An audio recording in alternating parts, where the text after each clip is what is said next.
دي كارلو وكيلة الأمين العام للشؤون السياسية وشؤون بناء السلام إلى المشاركة في هذه الجلسة. تقرر ذلك. يبدأ مجلس الأمن الآن نظره في البند الثاني من جدول الأعمال. أعطي الكلمة للسيدة روزماري دي كارلو. شكرا سيدي رئيس. نجتمع مرة أخرى إذ يتسع نطاق العنف في الشرق الأوسط ويهدد الأمن والاستقرار في المنطقة. الضربات الجوية الإسرائيلية على دوحة في قطر في 9 سبتمبر أيلول قد صدمت العالم. كان تصعيدا خطيرا ومقلقا، خاصة وأنه استهدف أفرادا كانوا مجتمعين لمناقشة المقترح الأمريكي الأخير للتوصل إلى وقف إطلاق النار وإطلاق سراح الرهائن في غزة. أدان الأمين العام هذه الضربة الجوية بصفتها انتهاكا لسيادة قطر وسلامتها الإقليمية، ودعا الدول الأعضاء إلى ضمان احترام التزاماتها بموجب القانون الدولي بما في ذلك مبادئ ميثاق الأمم المتحدة. لا بد من احترام سيادة أي دولة وسلامتها الإقليمية بما في ذلك قطر، وهي شريك قيم that posed a serious threat to the security and safety of the country. Israel claimed responsibility for the attack as soon as the news broke. Prime Minister Netanyahu announced that the strike was a wholly independent Israeli operation after the fatal attack in Jerusalem on أشارت حماس إلى أن ابن كبير المفوضين خليل الحية وكذلك مدير المكتب و3 من المنتسبين المجموعة قد قتلوا. وقالت حماس كذلك إن قيادات حماس قد نجوا من هذا الهجوم. وفقا لقطر قتل موظف من الموظفين الأمنيين القطريين وأصيب آخرون. أدانت وزارة الخارجية القطرية فورا هذا الهجوم وقالت إنه هجوم إجرامي يمثل انتهاكا. Qatar said that this is an attack that constitutes a flagrant violation of international law and a great threat to the security of the country. Israel has adopted responsibility for this attack. The Israeli Prime Minister Netanyahu declared that this strike was an independent Israeli operation that came after the attack on Al-Quds on the 8th of September that was adopted by Hamas. Many countries and many international organizations and also the Arab Gulf Security, the Arab Gulf Council and the Organization of Islamic Conference have condemned this attack. Mr. President, in less than a month, we will revive the 2nd anniversary of the terrorist attacks that triggered events in Gaza. Throughout this conflict, Gaza was totally destroyed and tens of thousands of civilians have lost their lives. Also, the situation in eastern Jerusalem, Al-Quds and the West Bank has seen great deterioration, also great deterioration in Lebanon, Syria and Iran. The attack on Doha can open a new chapter in this terrible struggle, that something that threatens regional and security at large. Qatar, along with Egypt and the United States, are working together in a condensed way to mediate to try and reach a ceasefire in Gaza and release hostages in Gaza, and these are efforts that pave the way towards peace. We thank Qatar very much to its commitment to constructive diplomacy. All parties must work together to sustain these efforts. Unfortunately, these Israeli operations. I would like to thank Under Secretary General Di Carlo for her briefing. We meet once again in the wake of yet another grave and and lawful act committed by the Israeli authorities, in addition to the endless record of their systematic violations of international law.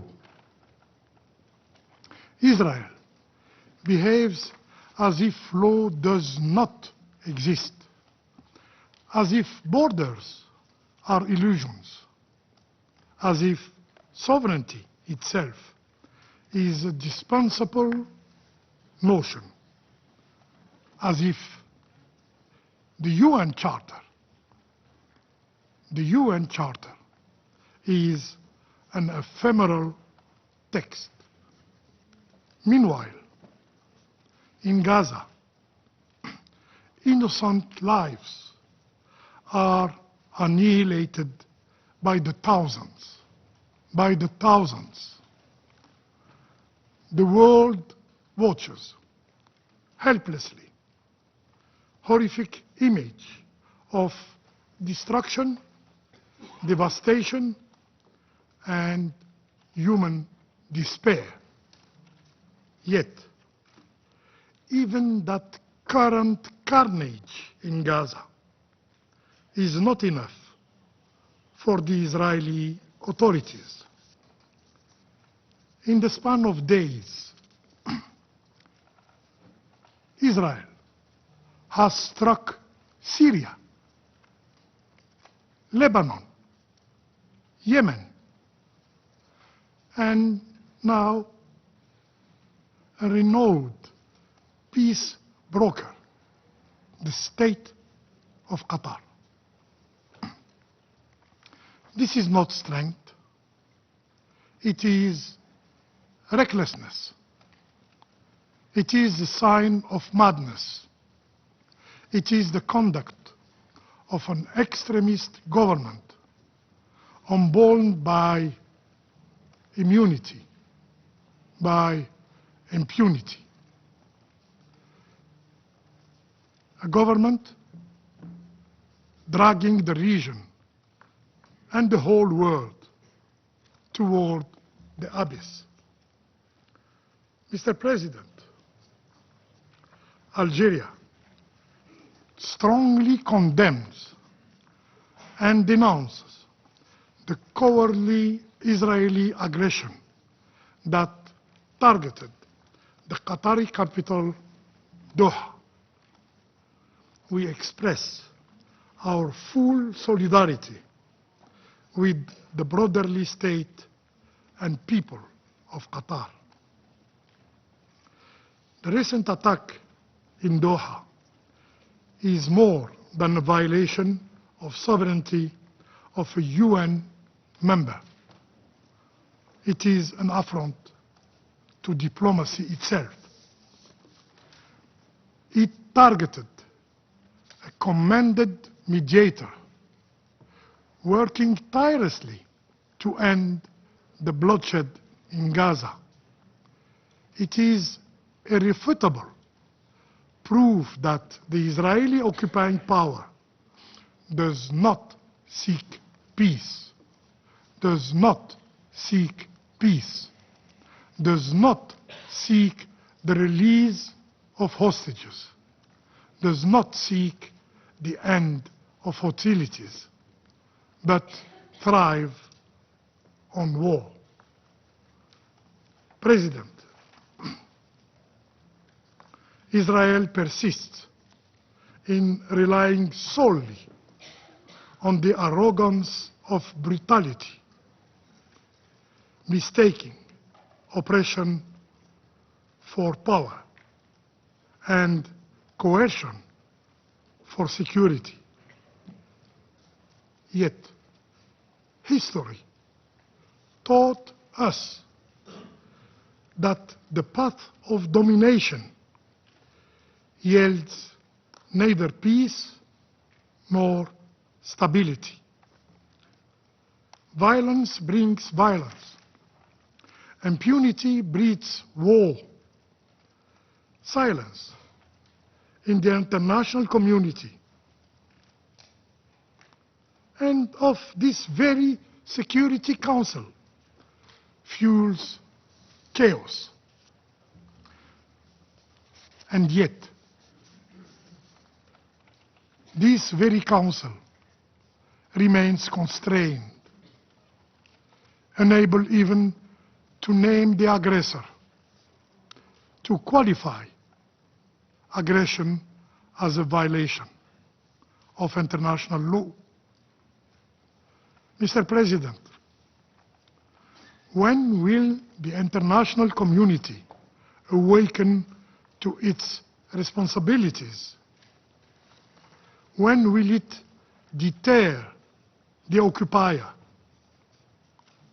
When will it halt the crimes and curb this reckless escalation threatening the entire region? The region, and indeed the world, demand meaningful action. Action to end aggression. Action to hold the occupying power accountable. Action to break the cycle of impunity. This Council must use all its tools, including sanctions, before it is too late. I thank you.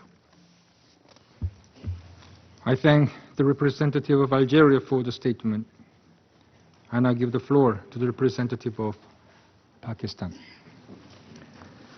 Thank you, Mr. President. We thank you for convening this urgent meeting at the request of Algeria, Pakistan, and Somalia, and supported by other Council members. We also thank Under Secretary General De Carlo for her briefing. We welcome the presence of His Excellency Sheikh Mohammed bin Abdurrahman Al Thani, the Prime Minister and Minister of Foreign Affairs of the State of Qatar. We also welcome the participation of the Deputy Prime Minister and Foreign Minister of Jordan, the representatives of UAE, Turkey, Iraq, Kuwait, and Egypt to this meeting. Pakistan condemns in the strongest possible terms the illegal and unprovoked Israeli aggression against the brotherly state of Qatar. This reckless and provocative attack constitutes a flagrant violation of the sovereignty and territorial integrity of Qatar, contrary to the fundamental principles of international law, including the UN Charter, in particular its Article 2(4), prohibiting the threat or use of force.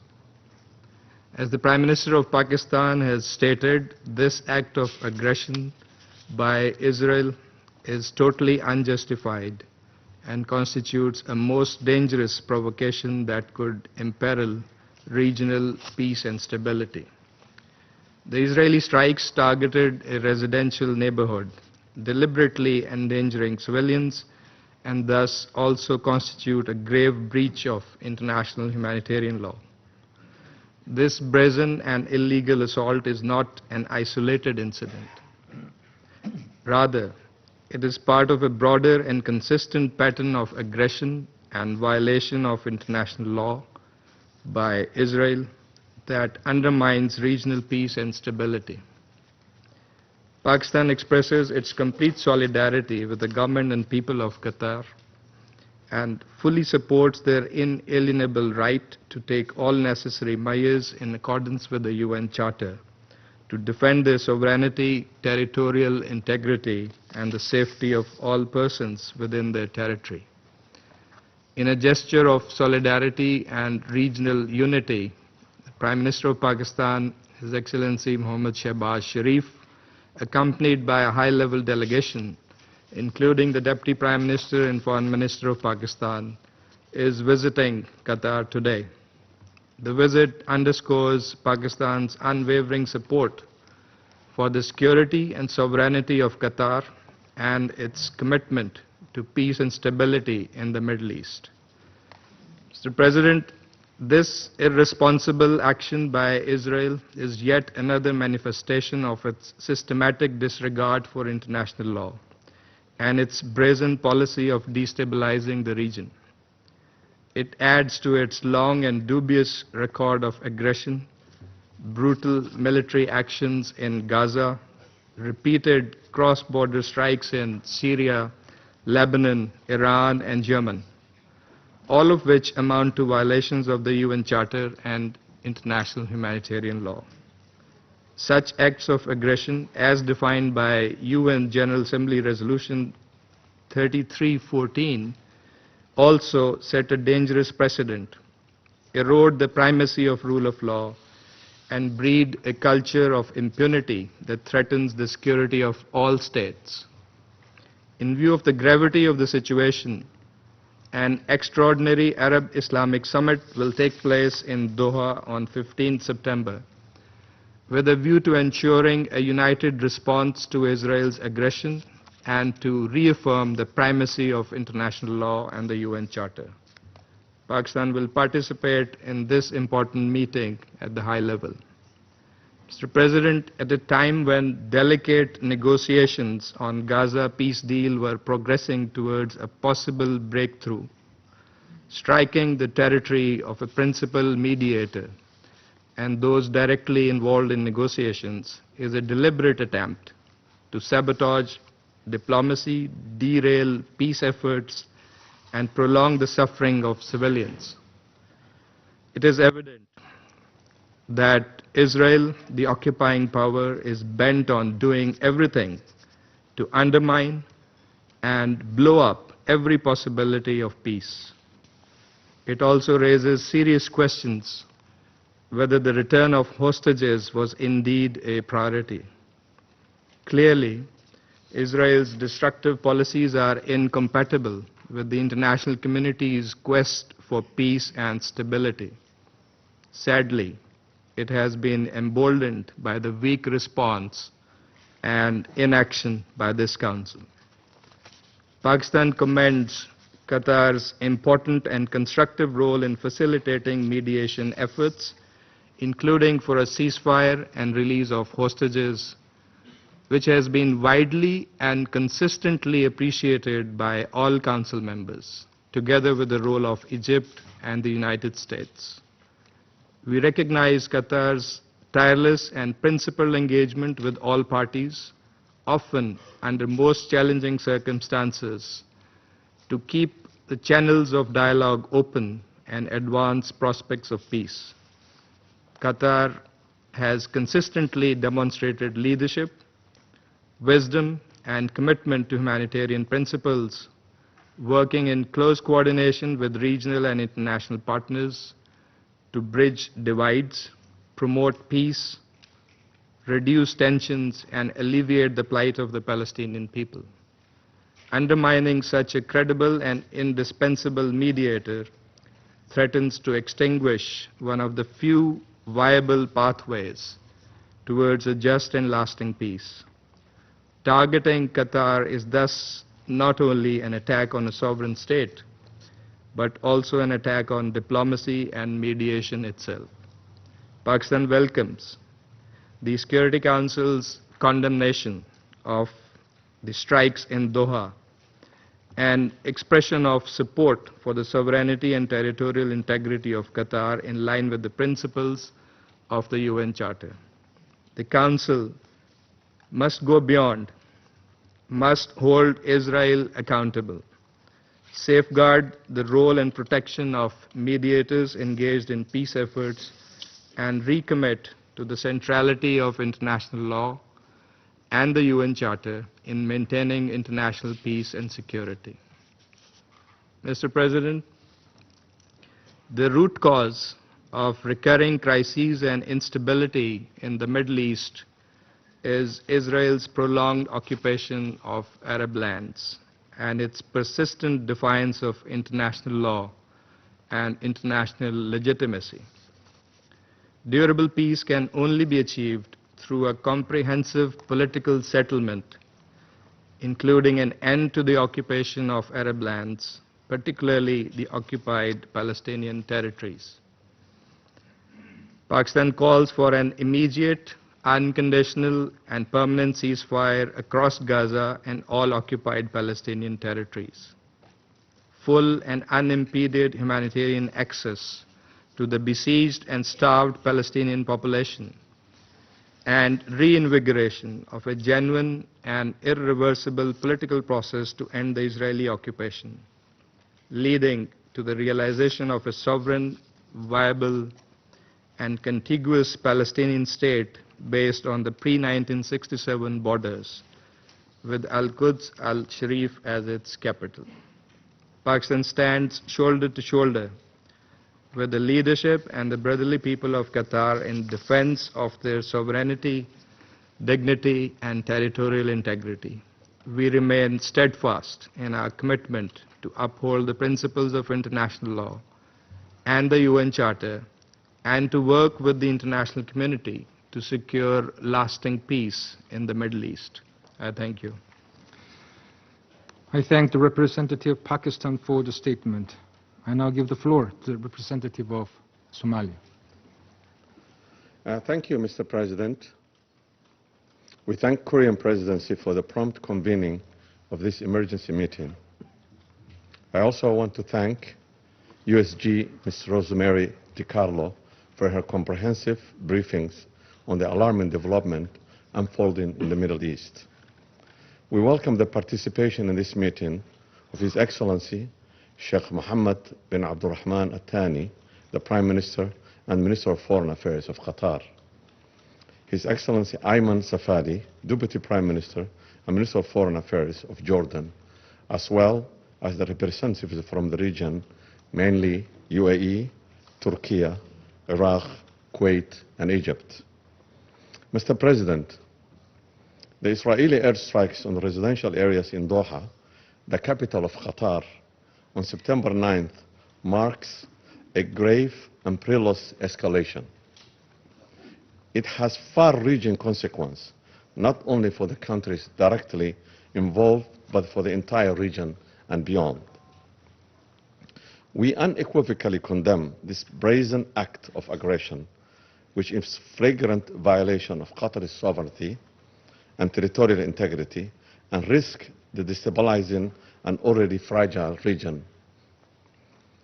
Such actions are in direct defiance of the core principles enshrined in the United Nations Charter, notably Article 2, Paragraph 4, which prohibits the threat or use of force against any state's territorial integrity or political independence. Somalia stands in solidarity with the sisterly state of Qatar and supports its right to take all necessary measures to safeguard its sovereignty and security. Our delegation extends its deepest condolence to the government and people of Qatar for the loss of lives and wishes a speedy recovery to all injured. This attack by Israel on a residential area housing embassies and schools shows the blatant disregard for human life. Mr. President, these consequences are not merely coincidence. Israel's systematic expansion of the conflict zone from Gaza to Lebanon, then to Iran, Syria, Yemen, and now Qatar, is a deliberate strategy. This military strike unfolded when negotiators engaged in talks over the US-backed ceasefire proposal.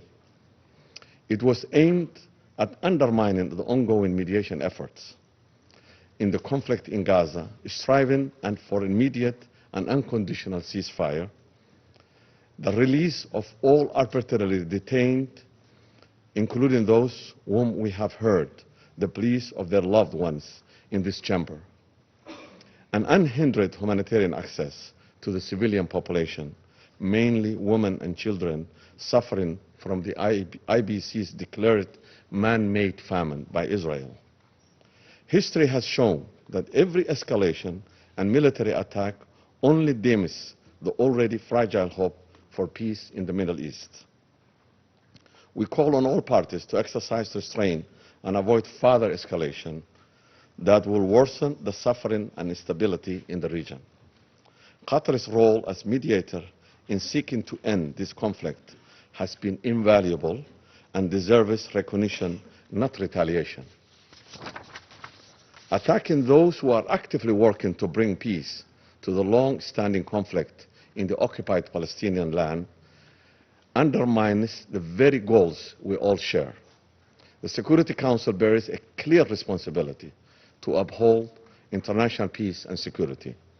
To remain silent or inactive in the face of this brazen violation of the sovereignty will be to reduce international law to a mere suggestion, subject to the will of the aggressors. We cannot allow these actions to continue or become an accepted practice. We call on all Council members to unite with determination to immediately condemn this aggression and renew efforts for a dialogue and diplomacy without delay.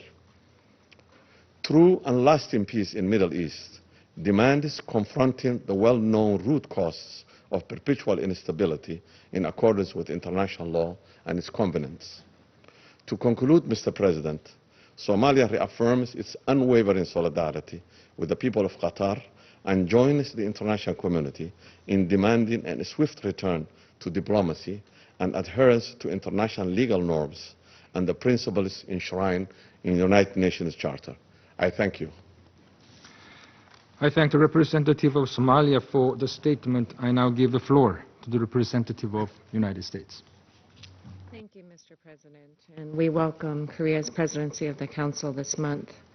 I would like to thank Undersecretary General Rosemary DiCarlo for your briefing. And the United States would like to offer our sincere condolences to the family of the Qatari Internal Security Force member killed in the attack. I would also like to welcome our distinguished guests today, Prime Minister Sheikh Mohammed bin Abdulrahman bin Jassim Al Thani, Foreign Minister Ayman Safadi, His Excellency Dr. Anwar Gargash, who are all with us. Unilateral bombing inside Qatar, a sovereign nation working very hard and bravely taking risks alongside the United States to broker peace, does not advance Israel's or America's goals. That said, it is inappropriate for any member to use this to question Israel's commitment to bringing their hostages home. Eliminating Hamas, which has profited off of the misery of those living in Gaza, is a worthy goal. Hamas and other terrorists must have no future in Gaza. Only after the terror group's removal can Gaza advance toward a better future, and can Israel be secure within its own borders. Colleagues, President Trump wants all of the hostages, living and dead, released, and this war to end now. And it will end if Hamas disarms, releases the hostages, and surrenders. But right now, Hamas continues to threaten Israel's security and deliberately prolong the anguish. That anguish must come to an end.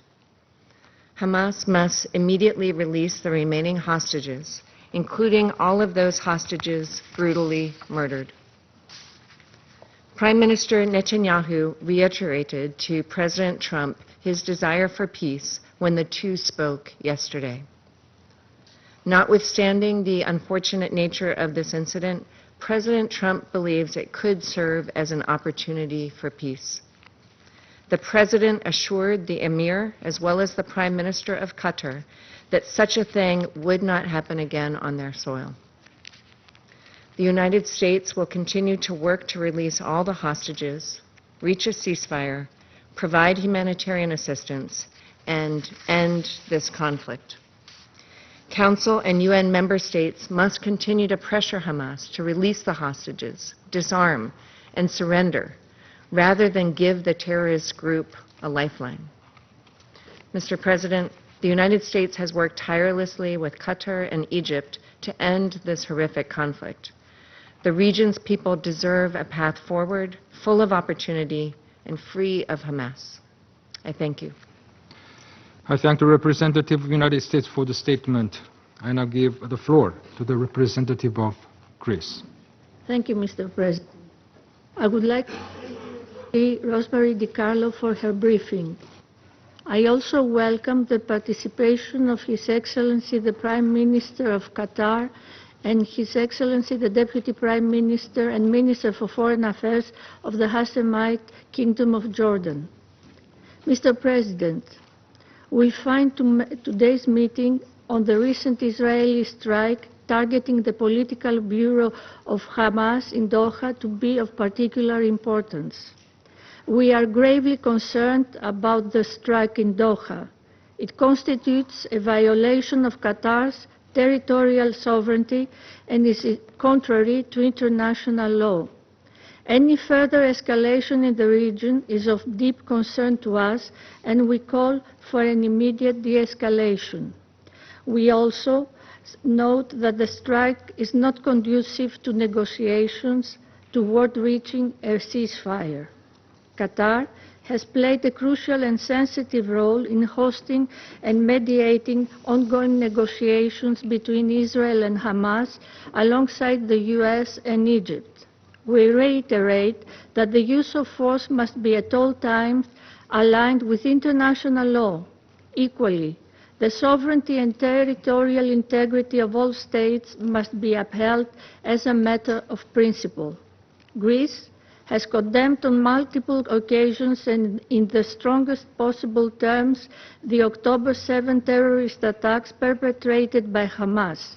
We continue to call for the immediate and unconditional release of all hostages inhumanely held ever since. We firmly believe that Hamas, as a terrorist organization, cannot and should not have any political role in the future governance of Gaza. Similarly, we unequivocally condemned the recent terrorist attack in East Jerusalem. Both are abhorrent incidents which highlight the urgency of reaching a political solution, one that will bring stability and prosperity, breaking the cycle of violence. In this context, disrupting ongoing diplomatic efforts is dangerous.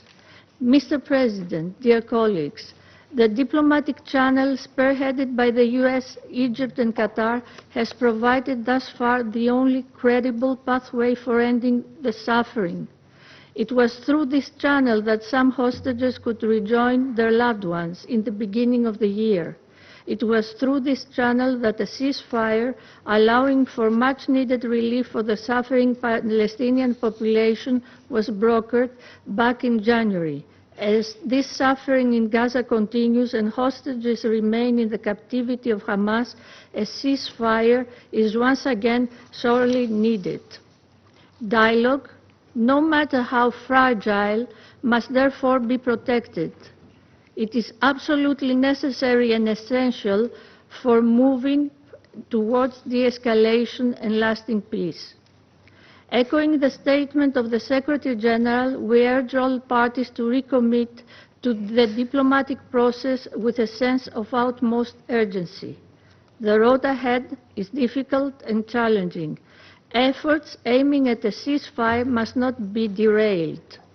Only a ceasefire, paving the way for a political two-state solution, will allow for the spiral of violence to end. It must come to an end now. Thank you, Mr. President. I thank the representative of Greece for the statement. I now give the floor to the representative of Russian Federation. Господин председатель, благодарим председательство за оперативный созыв заседания в связи с ударом Израиля по Катару по запросу Алжира, поддержанным Пакистаном, Сомали, Францией и Великобританией. Признательный заместитель генерального секретаря ООН Розмари ДиКарло за брифинг. Внимательно изучили позицию катарской стороны, изложенную в письме, распространенном 9 сентября. Уверены, что подобные оценки произошедшего будут даны и премьер-министрам, министрам иностранных дел Катара. Приветствуем ваше участие в заседании, господин премьер-министр. как и участие министра иностранных дел Иордании Аймана Сафади и доктора Анвара Гаргаша, а также других участников. Господин председатель, Российская Федерация решительно осуждает осуществленную Израилем 9 сентября атаку на жилой комплекс в Дохе, целью которой были объявлены находившиеся там высокопоставленные члены руководства палестинского движения «Хамас». В результате этого вопиющего нападения, по предварительной информации, погибли 6 человек, включая сотрудника МВД Катара. Пострадали подданные Эмирата. Крайнюю обеспокоенность вызывает то, что ВВС Израиля нанесли удар по кварталу катарской столицы, где расположены иностранные посольства. Например, российская дипломатическая миссия находится в 600 метрах от места атаки. А также жилые дома, оживленная трасса, а также несколько школ и детских садов. Иными словами, жертвами этого массированного авианалета, который был осуществлен в разгар рабочего дня в 15:45 по местному времени, могло бы стать гораздо большее число ни в чем не повинных людей, включая наших с вами коллег-дипломатов, их жен и детей.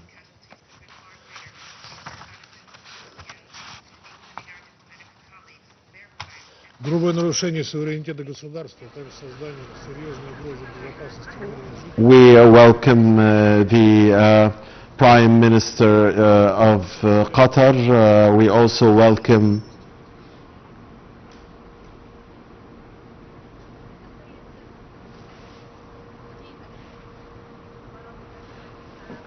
this Israeli attack on the 9th of September that targeted a residential area in Doha and that targeted the high leadership of Hamas was unacceptable. According to reports, 6 people were killed, including Qatari security personnel. We reject Israel's attack on a residential area in Doha, where diplomatic missions reside. The Russian delegation was almost 600 meters away from the area of the attack on a civilian area, a diplomatic area. And there could have been more damage in the Israeli attack, including damage potentially that could have happened to diplomatic missions and their families of diplomatic personnel. This is an extreme threat to civilians' lives. Nothing justifies this. We agree with the Secretary General that we cannot accept such strikes that constitute a breach and violation to the sovereignty of this the state of Qatar. We also commend the efforts of Qatar and its efforts that focus on trying to end the crisis in the region. This struggle between Palestinians and Israelis has seen Qatar work relentlessly to reach a ceasefire and reach an end to the humanitarian suffering in Gaza and release the hostages. And according to reports, it was possible to reach such a deal, especially at this time when Steve Witkoff, the U.S. envoy, was discussing with Hamas leadership proposals of a ceasefire, and that's why we rejected this strike that targeted the efforts of mediators and targeted really the whole diplomatic process. This attack will have great repercussions, serious, dangerous repercussions, and that adds to the already boiling and terrible humanitarian situation and regional situation in the Middle East. This is not the attack by Israel was not a surprise, and that's because Israel has the protection of the United States. The Israel attacks continue and proceed on what it calls the 7 fronts under the pretext of self-defense, and this is done under U.S. protection. We remember what happened regarding the Israeli attacks on Iran. We also remember how Ismail Haniyeh was killed in Iran when he was invited for an official ceremony for the inauguration of the Iranian president, and that political assassination was unacceptable. The Israeli aim was to halt any diplomatic efforts to end the war. This new wave of escalation in the region triggered by Israel, where seemingly Israel wants to target its enemies in neighboring countries. What would prevent Israel from doing this in any capital, any country in the world? And why are we discussing ceasefire deals and release of hostages deals if the mediators or the negotiators can be killed and assassinated and shot in their head? Mr. President, this is not just a crime. This is a terrible breach and threatens an escalation that spirals out of control. We call on for the end to this cycle of violence. It is the duty of the members in this Security Council to uphold their responsibilities, and Washington should not give this protection to Israel in an environment that's already difficult to deal with.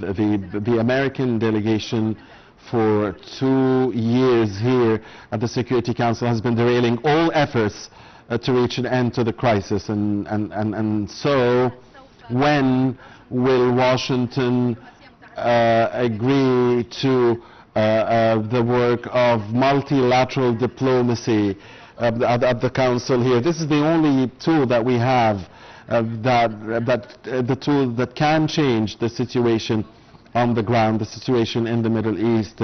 As for the 10 elected members here at the Council, their view on Gaza is that Israel should lift all restrictions on the flow of humanitarian aid into the Gaza Strip and should put an end to the humanitarian suffering in Gaza, and that we should reach a ceasefire deal, and we cannot ease the suffering there unless we reach a ceasefire deal.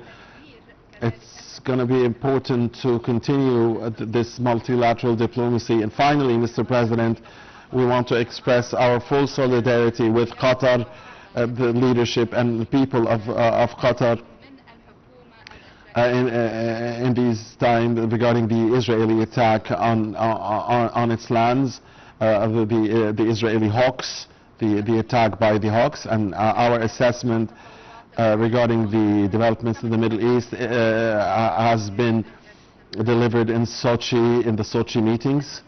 Mr. President,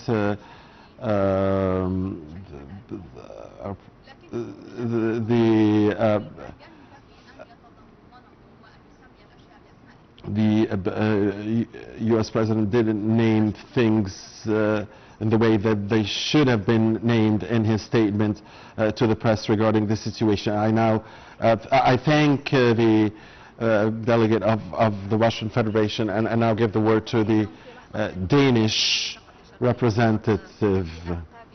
We meet now in a very difficult times following the Israeli attack on Hamas members in Qatar. Let's be clear, this is unacceptable. We condemn this attack as we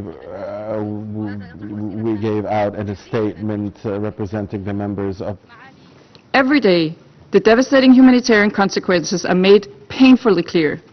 There's famine in Gaza. People are starving to death in Gaza. Civilian infrastructure is destroyed. The list of horrors is long. We have a responsibility to act as a Council, as an international community, as human beings. The immediate priorities remain threefold: an immediate, unconditional and permanent ceasefire, the unconditional and dignified immediate release of all hostages, and the lifting of all restrictions on humanitarian aid into Gaza. All parties must work urgently towards achieving these aims. Mr. President, Denmark reiterates its firm condemnation of the terrorist attacks on October 7 perpetrated by Hamas. As we have repeated countless times, there can be no justification for this attack, nor for the undignified treatment of the hostages, and there can be no role for Hamas in Gaza. We have also consistently stressed that Israel's response must be exercised in full compliance with international law, including international humanitarian law. In closing, Mr. President, peace cannot be built on the rubble of destroyed buildings and cities, but on the firm foundation of dialogue and negotiation, a foundation that Qatar, along with the United States and Egypt, has been diligently and tirelessly working to create. These efforts have Denmark's full support. They offer a future that conflict never can, a future defined not by fear, not by a constant risk of escalation, but by stability for all countries and all people of the region. This is the challenge that the international community, and especially this Council, must rise to meet. This is not only demanded for the Council, but also the very mission of this organization. We must spare no effort to achieve it. I thank you. I thank the representative of Denmark for the statement. I now give the floor to the representative of United Kingdom. Thank you, President, and I'd like to thank USG DiCarlo for her briefing today.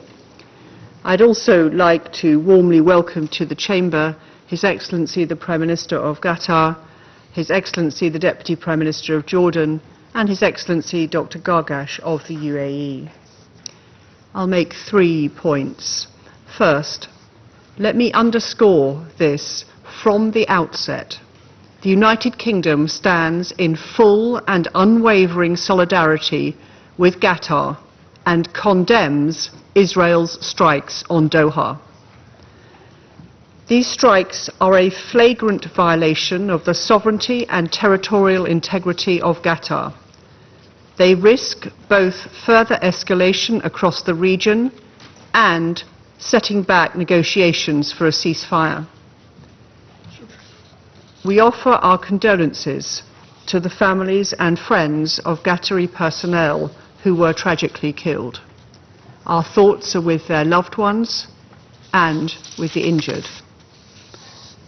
Qatar has long been a tireless broker for peace in the Middle East and beyond, and we commend the resolute commitment of His Highness the Emir to champion diplomacy and dialogue. So to reiterate, we wholly condemn the strikes on Qatar, which will do nothing to deliver peace in the Middle East or to help safeguard Israel's long-term security. My Prime Minister made this clear to President Herzog when they met yesterday. And like others, I welcome the clear message of support to Qatar that this Council has sent through our press statement today. Second, the UK has been clear that Hamas is a terrorist organisation, and we condemn the October 7 atrocities in the strongest terms. We reiterate that Hamas must release all the hostages, sign up to an immediate ceasefire deal, and commit to disarm. It can play no part in the future governance of Gaza. Third, with each day that passes, the hostages suffer in appalling conditions, and the people of Gaza endure starvation and repeated displacement. This week's evacuation orders across northern Gaza will worsen the humanitarian catastrophe. The Israeli government's decision to further escalate its offensive in Gaza is wrong, and today I reiterate that we urge Israel to reconsider immediately. We staunchly support the efforts of Qatar, the United States and Egypt to achieve a ceasefire in Gaza, to secure the release of the hostages and bring this conflict to an end. We urge all parties to re-engage meaningfully to reach a negotiated deal. We also need an urgent surge of humanitarian aid into Gaza. It is abhorrent that famine is unfolding in parts of Gaza City, and we need immediate action to prevent it from spreading further. Israel must lift all restrictions on aid and allow the UN to deliver life-saving aid at scale. President, the only way to achieve lasting peace and security for Palestinians and Israelis alike is through a political solution. The UK will continue to work with our partners to develop a framework for long-term peace consistent with a two-state solution. Thank you. I thank the representative of the United Kingdom for the statement. I now give the floor to the representative of Slovenia.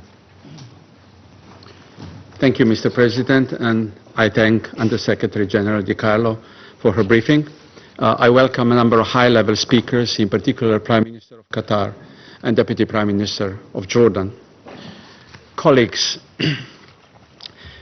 sovereignty and territorial integrity of countries across the region violated.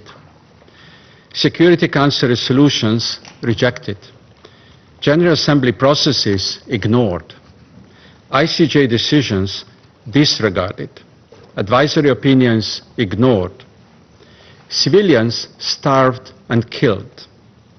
International mechanisms floated. The UN pressured.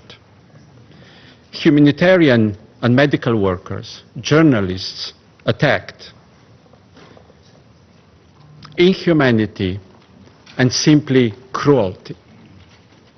A sense of complete impunity.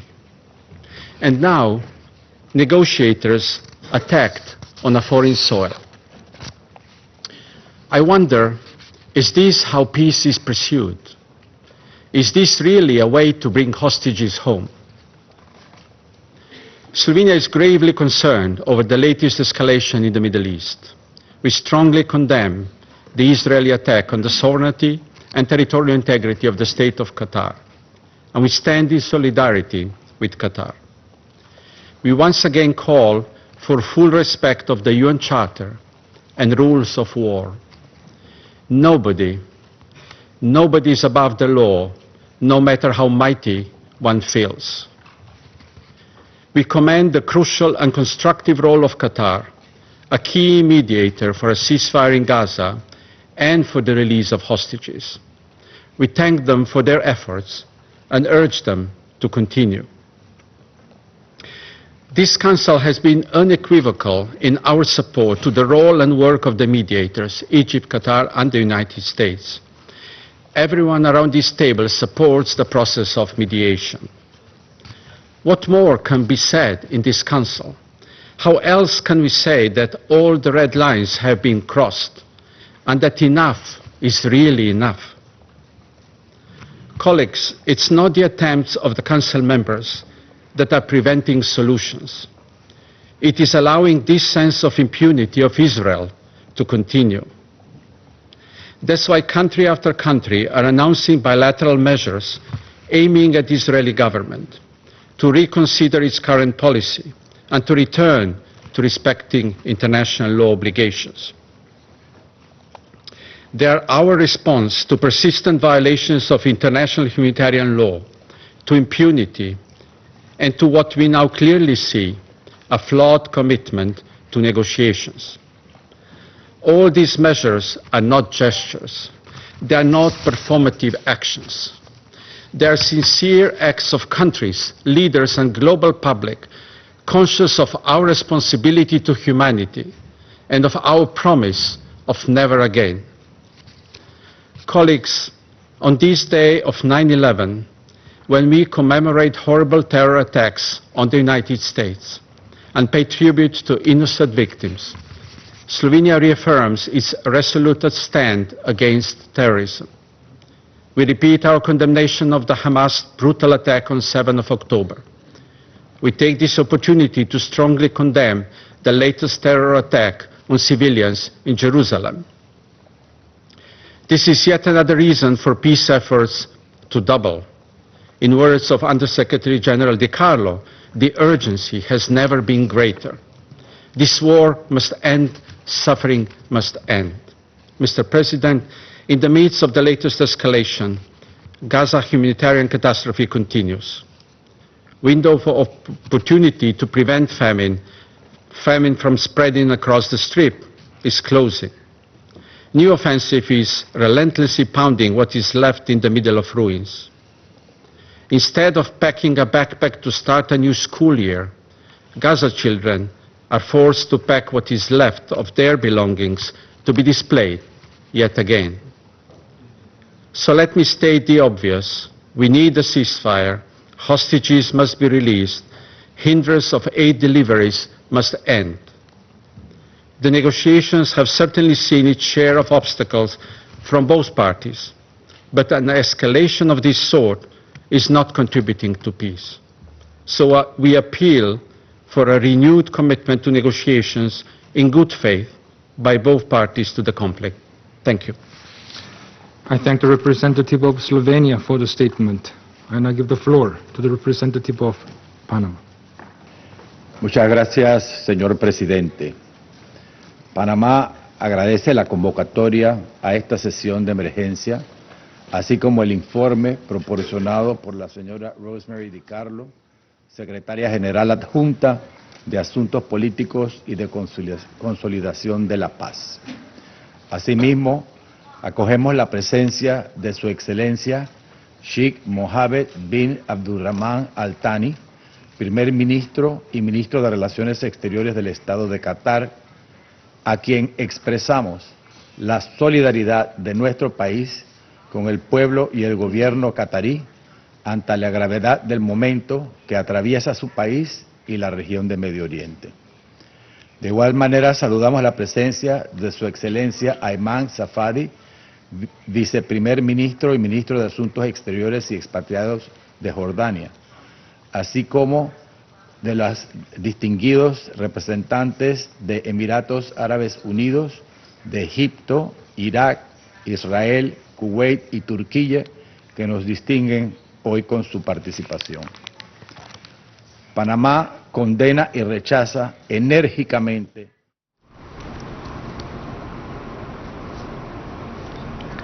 Thank you, Mr. President. We are grateful for the organization of this urgent session, and we are also thank Mr. Carlo for her report. We welcome also His Highness Sheikh Mohammed bin Abdulrahman bin Jassim Al Thani in tonight's session as the Prime Minister and the Foreign Minister of Qatar, and we express to him our solidarity, my country's solidarity with the leadership and people of Qatar, as his state and the entire Middle East is facing very difficult situations. We also welcome Mr. Ayman Al-Safadi, the Deputy Prime Minister of Jordan and the Foreign Minister of Jordan.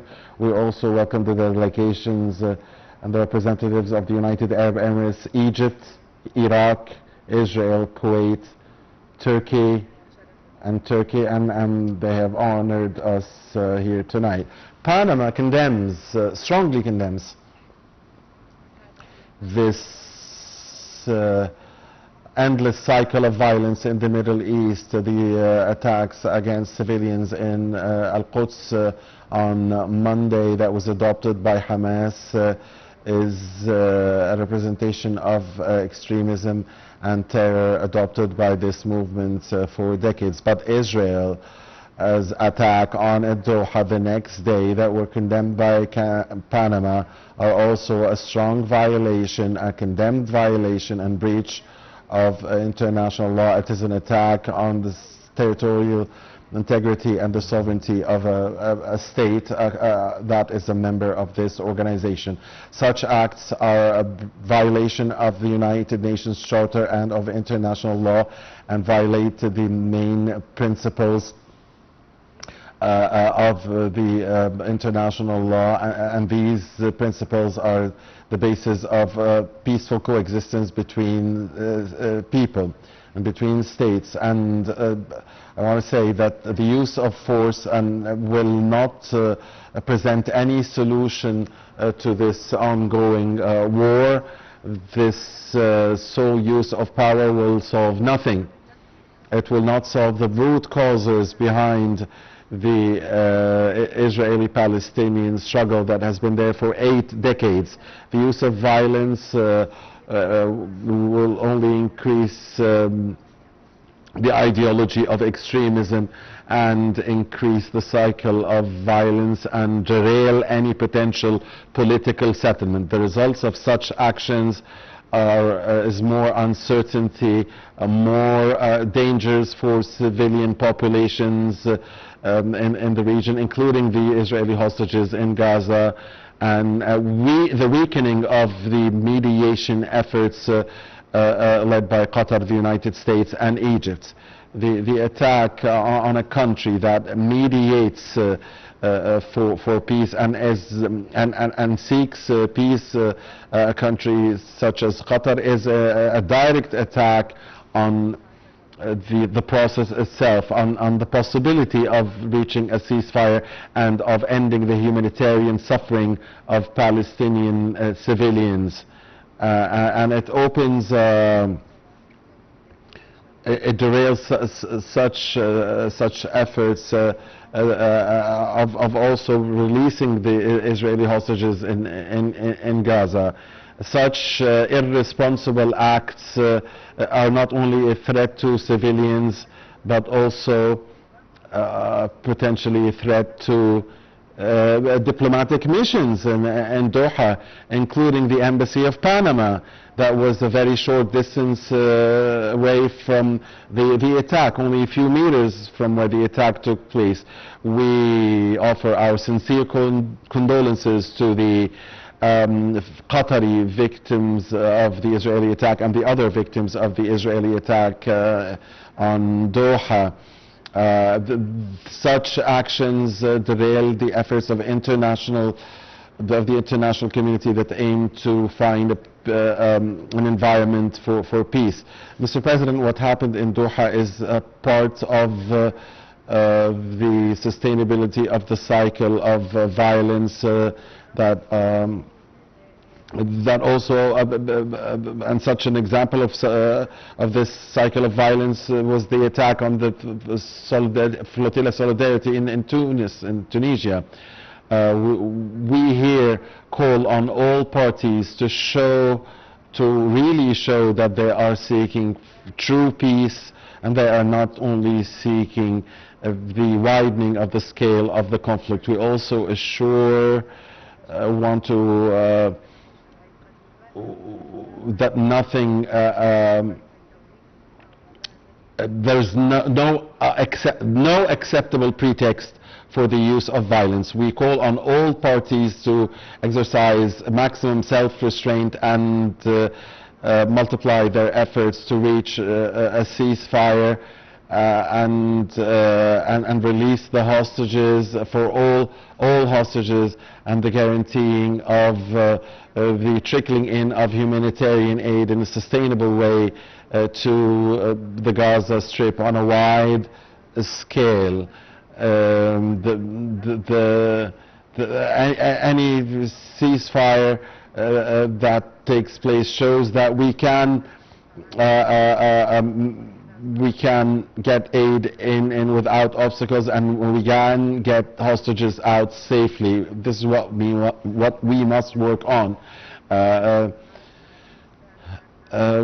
There are no pretexts again for violence, no matter what the goal is. No pretext for violence, no matter what the goal is. These are our principles, regardless of the concerned party. this cycle of violence could lead to... Abdurrahman bin Jassim Al Thani, Prime Minister and Minister for Foreign Affairs of the State of Qatar, and express not only the full solidarity of Sierra Leone, but also our commendation for Qatar's valuable global mediation efforts in conflict situations, particularly in the Middle East as well as in Africa. I also welcome to the Council His Excellency Mr. Ayman Safadi, Deputy Prime Minister and Minister for Foreign Affairs and Expatriate of the Hashemite Kingdom of Jordan. Sierra Leone notes the letter dated 9 September 2025 from the Permanent Representative of the State of Qatar, transmitted as document S/2025/563, which draws the Council's attention to the grave incident that has prompted our deliberations. Sierra Leone has consistently upheld the conviction that the Middle East conflict, and in particular the Palestine question, must be resolved through peaceful means in accordance with the Charter of the United Nations. Article 2, Paragraph 3 oblige all member states to settle their dispute by negotiations, mediation, conciliation, arbitration, or other peaceful means while refraining from the threat or use of force, not to endanger international peace and security. It is in this light that Sierra Leone is deeply alarmed by the admission by the Prime Minister of the State of Israel of his government attack on Doha, the capital of Qatar, a state playing an active role as a mediator between Israel and Hamas in the ongoing escalation of the conflict in Gaza. Qatar's facilitation of dialogue has been indispensable to sustaining fragile ceasefire arrangements and preventing further escalation in Gaza.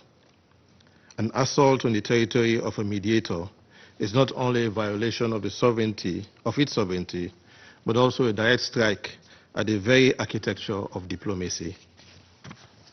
As the UN Secretary General has rightly stressed, all parties should be working towards a permanent ceasefire, not undermining it. Sierra Leone is gravely alarmed by this flagrant breach of international law. We strongly condemn Israel's attack in Doha, and we support the press statement just agreed by the Council members, which emphasizes the vital role that Qatar continues to play in mediation efforts in the region, alongside Egypt and the United States. We take note of the communication from the Gulf Cooperation Council member states, which described the strike, and I quote, as serious threats to the security and safety of Qataris and residents. Such actions constitute a grave breach of Article 2.4 of the Charter, which prohibits the threat or use of force against the territorial integrity or political independence of any state. Sovereignty and territorial integrity are cornerstones of our collective security system. As we strongly condemn the Doha attack by the State of Israel, we commend the restraint demonstrated by the State of Qatar. Sierra Leone calls for the continuation of the exercise of maximum restraint, the peaceful resolution of dispute, and full respect for the sovereignty and territorial integrity of the State of Qatar, in compliance with international law, the Charter of the United Nations, and provisions of relevant Security Council resolutions. States with influence must leverage such influence for de-escalation and peace in the region.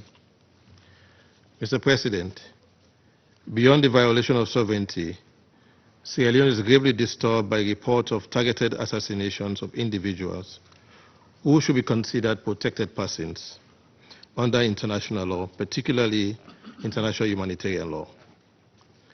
Equally troubling are reports of such assassinations in residential areas. The Geneva Conventions, particularly the Fourth Convention, and their additional protocols, clearly prohibit violence against civilians and all persons not taking a direct part in hostilities. The Geneva Conventions explicitly forbid violence to life and person, in particular murder of all kinds, against those not taking active part in hostilities. Mediators, negotiators, medical personnel, journalists, humanitarian staff, and civilians remain under the protection of international law. Willful killing of such persons constitutes a grave breach of the Geneva Conventions and a war crime. We are appalled by the deliberate targeting of civilians and mediators under safe conduct, acts that undermine the distinction between combatant and non-combatant, including those not taking part in hostilities, with no continuous combat function, and outside areas of hostilities. We must be clear. International law does not recognize revenge. International law recognizes only lawful self-defense on the use of force against imminent unlawful attack or collective action authorized by the Security Council. Acts motivated by revenge, retaliation are illegal. No justification can excuse deliberate attacks on those who are not engaged in active combat functions. Colleagues, this development points to a larger challenge confronting the international community: the persistence of impunity in the face of serious violation of the UN Charter and international law.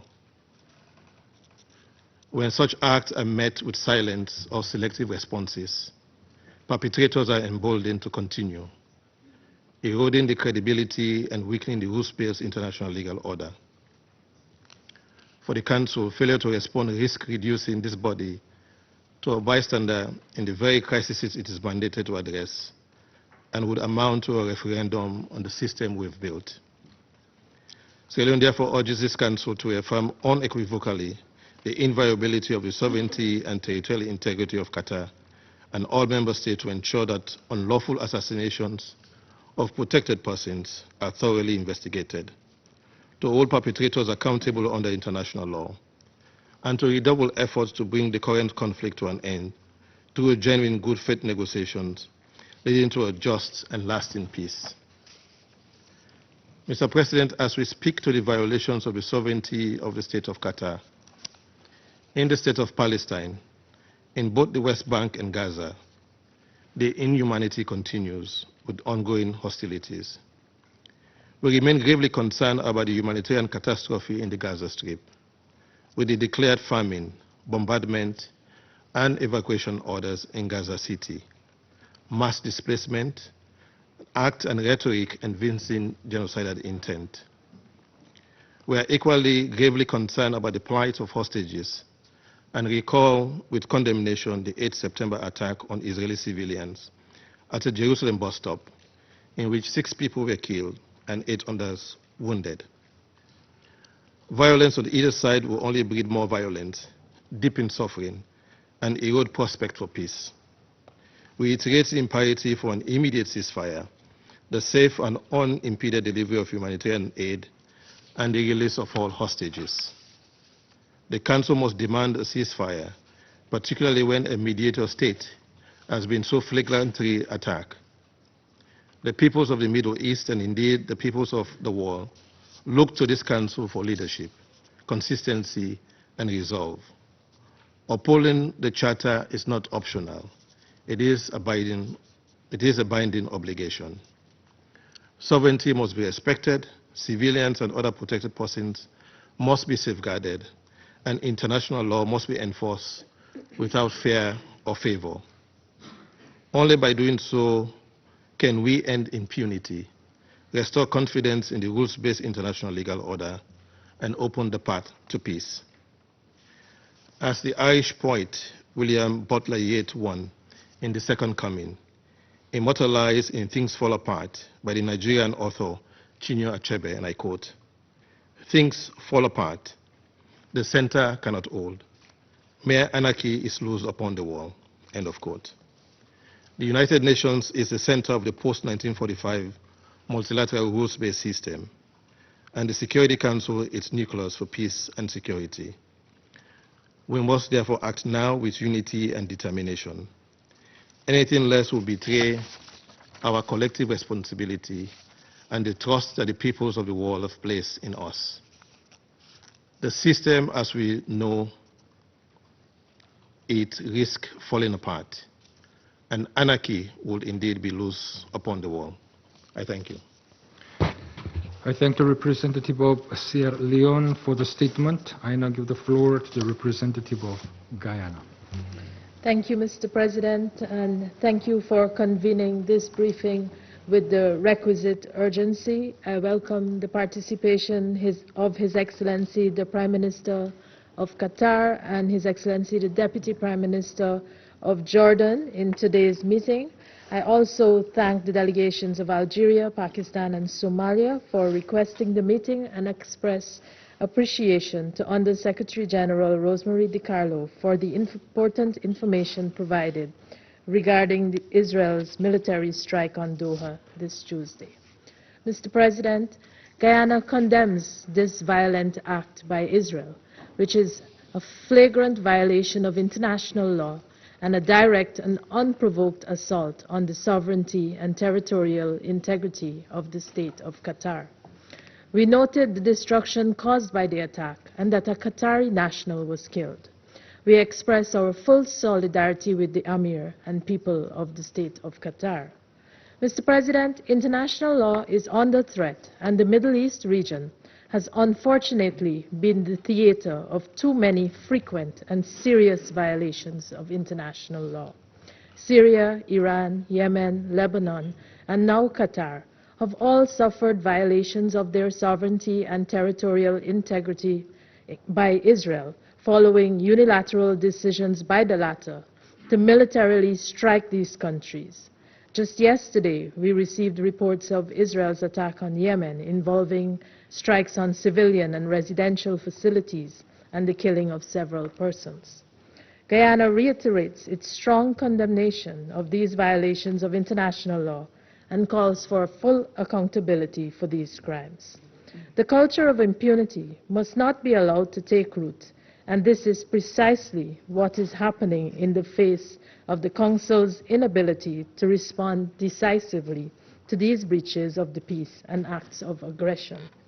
Israel's protracted war in Gaza and its unlawful occupation of Palestinian territory remain at the center of the instability in the Middle East. Ending the war in Gaza and resolving the question of Palestine are therefore urgent priorities that the Council must advance pursuant to its responsibility for the maintenance of international peace and security. We further stress that the efforts of mediators to end the war in Gaza and to secure the release of the remaining hostages are seriously undermined and complicated by actions such as those taken by Israel on Tuesday. The success of the mediation efforts depend on the good faith engagement of all parties. The bombing of representatives of one party in the territory of one of the mediators risks setting back peace efforts. Israel's actions also belie its stated commitment to bring the hostages home. The state of Qatar has been a consistent ally in fighting terrorism and has been instrumental in the mediation efforts alongside the United States and Egypt to bring about a diplomatic solution to the war in Gaza and to secure the release of hostages still held there. Israel's recent actions do not in any way help these efforts. In the context of the foregoing, Guyana makes the following 4 appeals. First, the state of Qatar must be redressed for the unlawful act committed against it by Israel. The international order is premised on the rule of law, and states cannot simply contravene international law and the UN Charter in pursuit of unilateral objectives.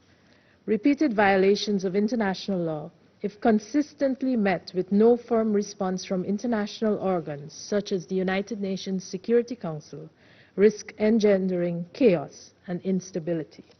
Second, Israel's brutal war on Gaza must end immediately, unconditionally, and permanently. The catastrophic and man-made suffering to which civilians are subjected and which has now escalated to famine is a daily and painful reminder of how much this war continues to cost Palestinian civilians. Guyana urges the Security Council to take appropriate and urgent action in keeping with its responsibility to protect Palestinian civilians.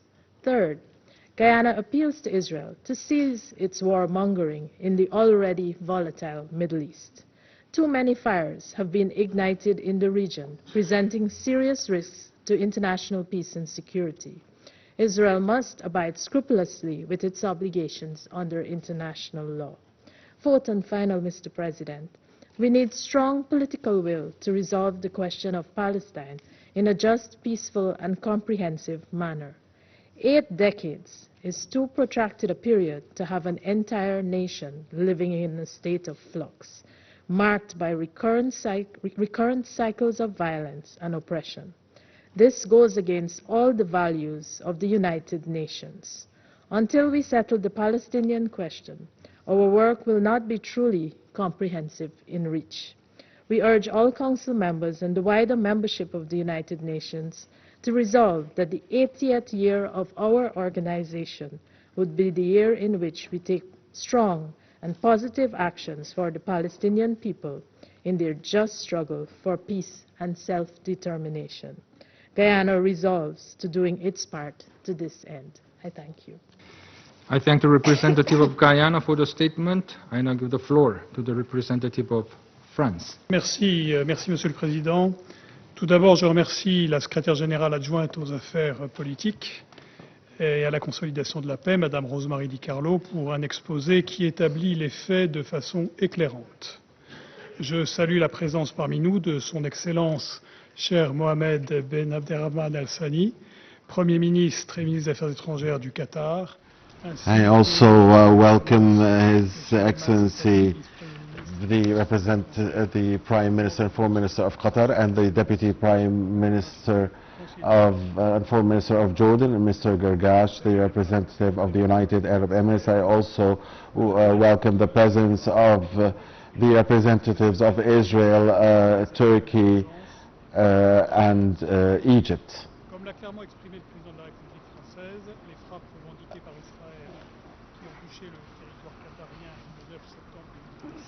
The 80th session and the 80th anniversary of our organization should be an occasion to work for peace in the world. France reminds everyone of the necessity of respecting the territorial integrity and the sovereignty of Qatar, and expresses its full solidarity with His Highness the Emir of Qatar and the people of Qatar on this occasion. These attacks constitute a grave violation of international law. We remind everyone that the use of force is always against the Charter of the United Nations. These strikes represent a grave risk to international peace, to peace in Lebanon, in Syria, to peace across the region. It threatens even Israel itself and threatens a new cycle of violence that would present devastation for all. For us, all parties must exercise self-restraint. These attacks took place at the time when delegations were there discussing potential peace in Gaza. Mr. President, regarding the ceasefire in Gaza and the release of hostages by Hamas in Gaza must stay our absolute priority. For a new time, France reaffirms condemns the Hamas attacks and considers Hamas a terrorist organization that must renounce violence, but the suffering of people in Gaza cannot continue. We remind everyone that we must all work together to bring an end to the suffering of people in Gaza and bring an end to the war in Gaza.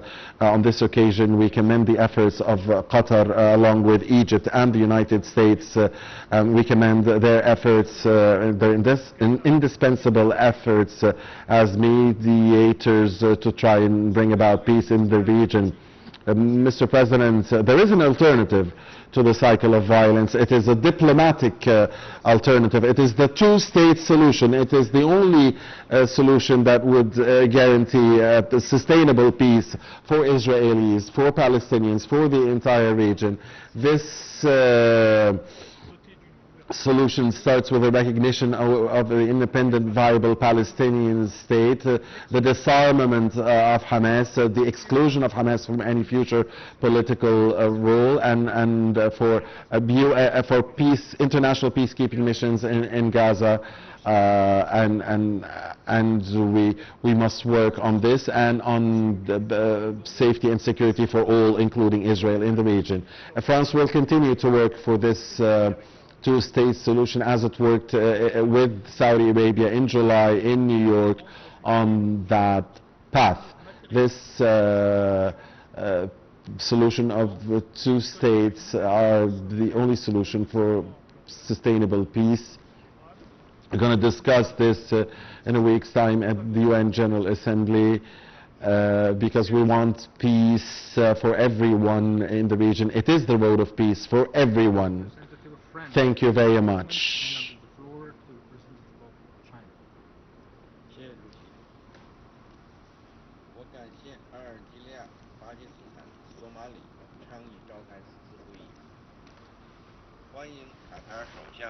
يعتمد على الاعتراف 阁下，约旦副首相兼外长萨法迪阁下，阿联酋总统外事顾问卡尔卡什阁下出席今天的。 مستقبلية في غزة وإيفاد بعثة استقرار دولية في القطاع، وهذا الحل يستند كذلك إلى التكامل الإقليمي لإسرائيل وكذلك وضع هيكل أمني صارم في المنطقة.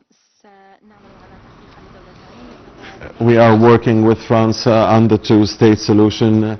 In the conference in July that we co-chaired with them and with Saudi Arabia, and we ratified the New York Declaration for the two-state solution. This conference that will take its second step on the 22nd of September at the UN General Assembly. This is the path towards peace, the two-state solution. Thank you very much.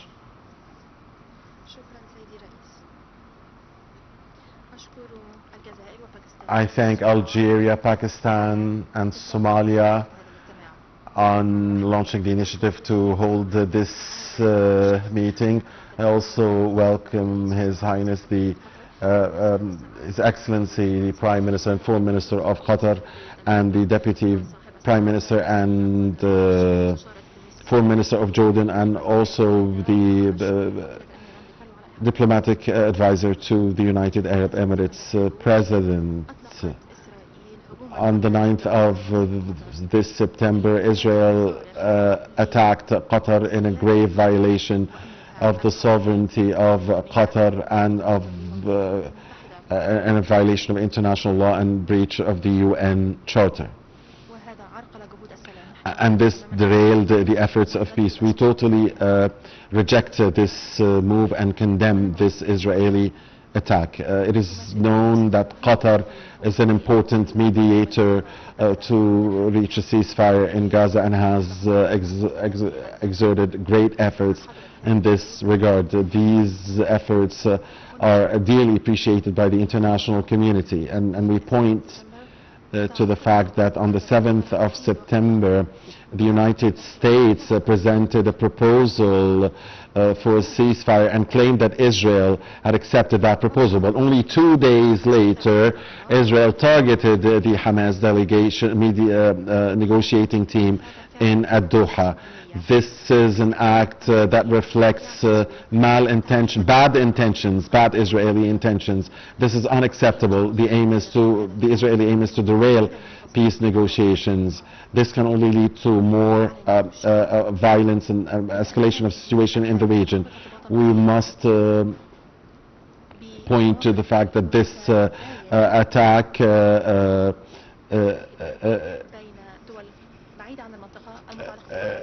is rejected by us, and for the sake of peace and stability and regional peace, we must all work together for a constructive path towards reaching a ceasefire in Gaza, prevent all retaliatory attacks, and we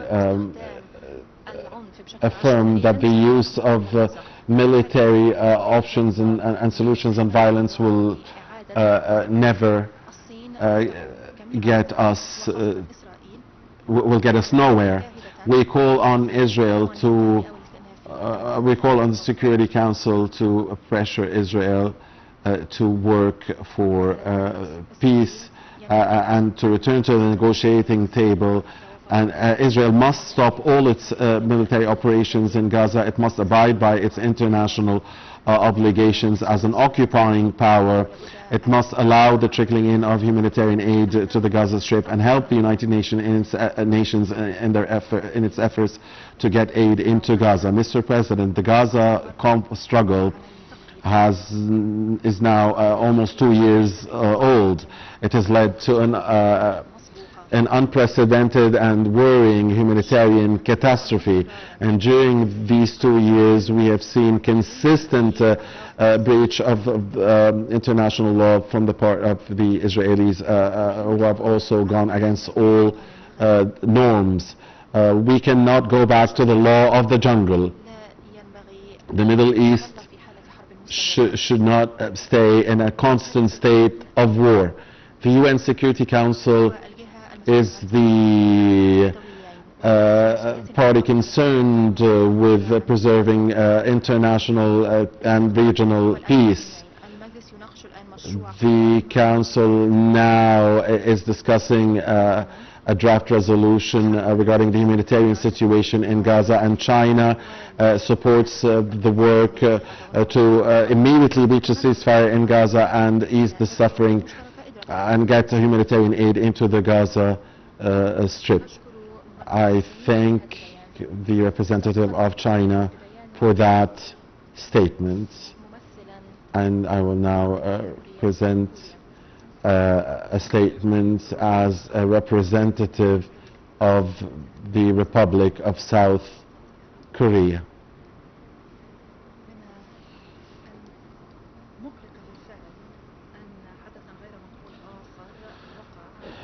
It is really worrying that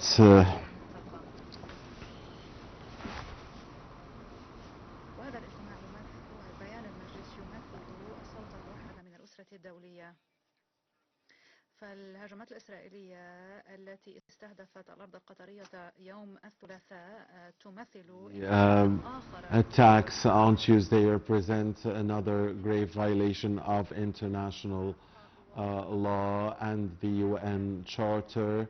We must respect the territorial integrity and the sovereignty of all states in international relations. Tuesday's Doha attacks directly targeting its negotiation team does not help advance the talks, which stand at an inflection point. We reaffirm our full support for the efforts by the US, Qatar, and Egypt, and the unwavering commitment of Qatar for its diplomatic mediation undertakings, as reflected in the recent remarks by its Prime Minister. The instance was also grievous, as it may have a significant negative impact on common efforts by the international community to ease the extreme humanitarian suffering of Palestinian civilians, as well as Israeli hostages held in Gaza. The international community, including members of this Council, are seeking measures, either multilaterally or bilaterally, to expand the desperately needed humanitarian aid to those civilians in Gaza. It is lamentable that the government of Israel chose to pursue another act of hostility, rather than actively participating as a direct party to conflict in global humanitarian efforts to halt the famine. Colleagues, we all know the best solution to restore stability in the region: an immediate ceasefire in Gaza, the release of all remaining 48 hostages, as well as an urgent surge of humanitarian aid in Gaza, are all crucial for underpinning peace and stability in the region. Upon yet another dangerous escalation in the region, we now hear once again the desperate voice of the long-suffering hostage families pleading for the finalization of the deal. We must listen. The war in Gaza must end now. All hostages must be released. Civilians must be protected. And international law must be respected under any circumstances. We must chart a new path toward regional de-escalation and peace. I shall now make a statement. I resume my function as President of the Council. I now give the floor to His Excellency Sheikh Mohammed bin Abdulrahman Asim Al Thani, Prime Minister and Minister of Foreign Affairs of the State of Qatar.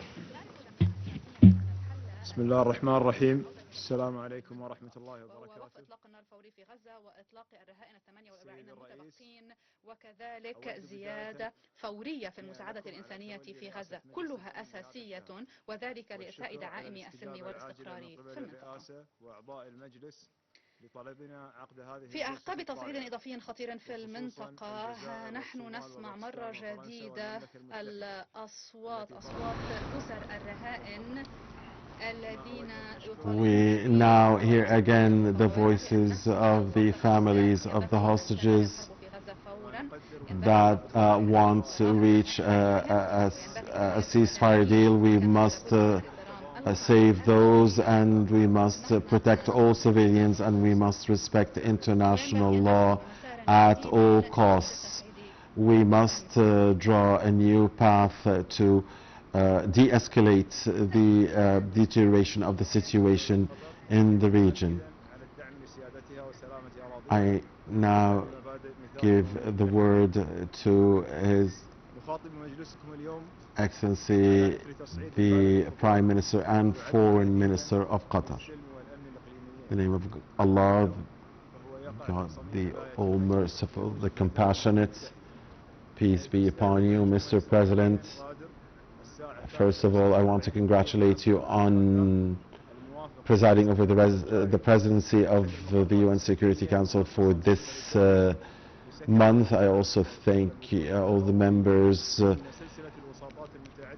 especially Algeria, France, Somal, the UK, that called for the holding of this session. I also want to ask Mrs. De Carlo for her work. We also commend the efforts of all of you, the UN Security Council members, and for the press statement that you issued today. And we also appreciate the solidarity that you have shown with the state of Qatar regarding the Israeli attacks on Qatar on the 9th of September.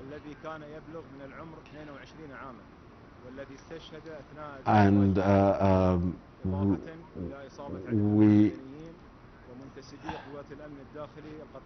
talk to you today after a grave escalation of the situation, and this is the main work of the UN Security Council. As 6:46 p.m. On Tuesday, on the 9th of September, an Israeli attack targeted a residential building that houses negotiating teams within my country's work to mediate for peace. And that targeted the members of the Hamas negotiating team and their families. And everyone knew that this building houses this negotiating team and the families of those people. And after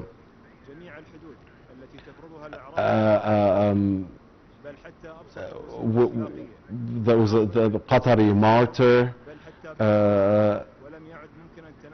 a security officer that was 22 years of age that fell martyr while exercising his duty, and also there were injuries from moderate to extreme injuries to a number of people in the building, and there were also a number of people who went lost, and that's alongside of course, what happened, terrorizing of the civilian population in the area that included children and diplomatic missions in the area. This extreme Israeli leadership practiced state terror, and it violated the sovereignty of a state that works for peace and works to mediate for peace. And this puts the international community before a great test. Israel, led by extremists thirsty for blood, all norms and all limits and all red lines and the simplest of and all morals and all ethics, and we can now expect we cannot now expect what more can they do. So how can now Israeli negotiating teams visit us in Qatar while their leaders target our country? Have you ever heard about this? Have you ever heard about a state being housing negotiators from a certain country and seeing the leaders of that country targeting this country that works for mediation and peace? This attack has been condemned by the international community at large. And we worked before for peace in Afghanistan with the Taliban, when the Taliban were in Doha, and this led to peace after decades. And the United States never targeted those people in our country. To the contrary, we were able to end the longest war in the history of the U.S. In the year 2021. Mr. Trump was the president.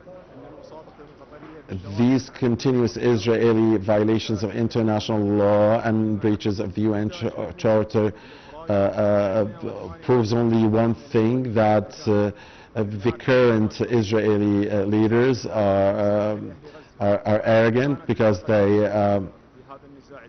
have the arrogance of power, and they feel that they will escape with their crimes because there is no deterrence from the part of the international community, and this is why it continues to destabilize the security of the entire region. And it works with orthodox ideas, as they say to their public, thinking that only that no one else can hear them.